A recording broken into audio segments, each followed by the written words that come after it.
Hey everybody, it is Sierra Griffin, and I just stopped by for a quick minute to do a response video to Carl's blood video that he put up this morning about relationships. Basically, he was responding to a line in his new song called Jesus on Y'all with him and Choice, and it is an amazing song. So I just want you to hear a snippet of it, and after you hear it, please go download the song. But I just want you to hear it really quickly.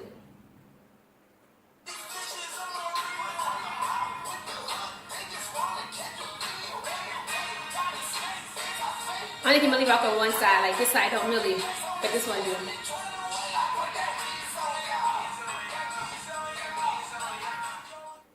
So basically, that is the song, and he was responding to a line that was talking about this young lady who had pretty much everything all together, but the one thing that she was lacking was a relationship with God, and this guy was willing to push that to the side just to have her. To the men, first of all, what Carl says is absolutely correct. Like, I completely agree with him. You don't want to dismiss that most important factor of somebody's life just to be with the person because they have all these other quality traits or these other amazing accolades, because those things fade. So what are you going to have at night when the degree isn't paying, when you don't have the job, when you lose your house, when you lose your car? What's going to keep you guys sustaining? So I just wanted to come from a woman's perspective.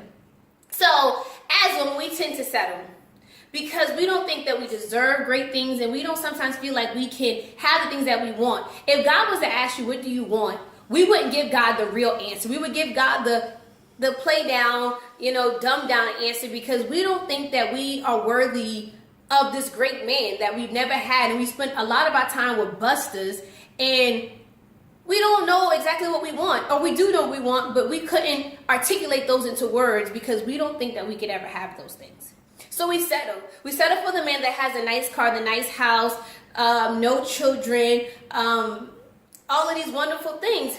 But then he says, well, I don't have a relationship with God, which I don't think a man will come out and tell you that. But then, or his character shows that he doesn't have a relationship with God. But you, as women, me, I've done it too.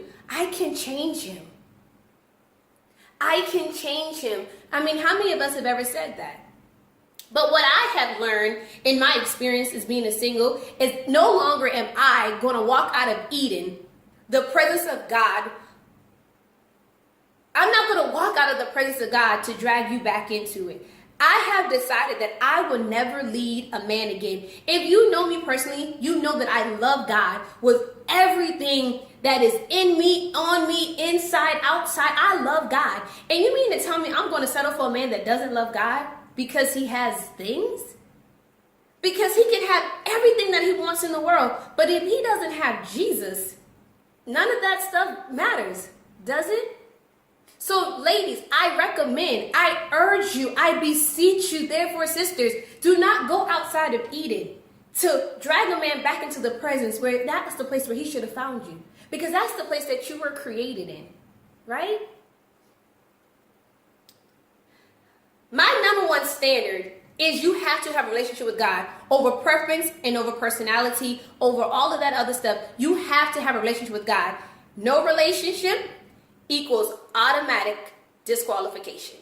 That's just what it is, because God has purposed me for some great things, and every man won't be able to handle me. Ladies, I suggest to you, do not take your crown off your head to give it to a man whose hands are too small. You are precious to God, and God has something amazing for you.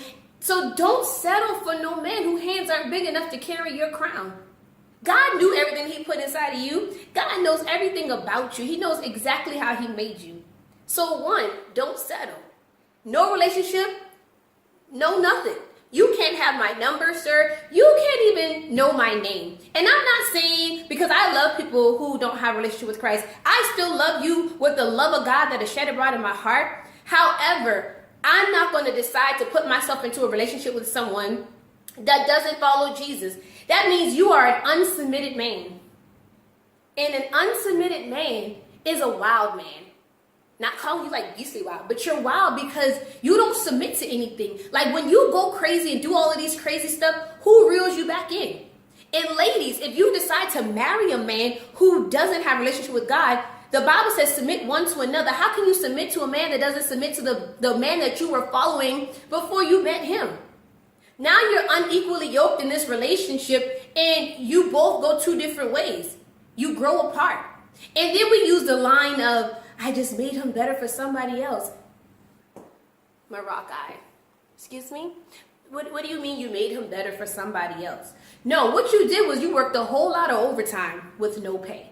Because now you've groomed this man, you've made this man, and then you pretty much have built a man, and then you put on the shelf to be purchased by another woman, and all the hard work that you put into him goes to somebody else, and you cope with it by saying, I just made him better for somebody else. The devil is a liar. So to avoid all of that other unnecessary things, I urge you, don't even settle. And the whole thing that Carl was saying goes back to not settling. Don't settle for no relationship because you like what he can bring to the table. Because if he's not bringing God, how long y'all gonna eat? So, I also want to encourage you, do not be afraid to miss an opportunity. Because every good thing is not a God thing. You want a man that can cover you, you want a man that can lead you, and you want a man that can pray for you, that can provide for you. You want all of these things, but if he doesn't follow Christ, who's to say that he's going to be convicted enough to apologize when he does wrong? Who's to say that, what is the measure by which he's going to look at when it comes to seeing if he's doing the right thing? Is it going to be the world that changes every day?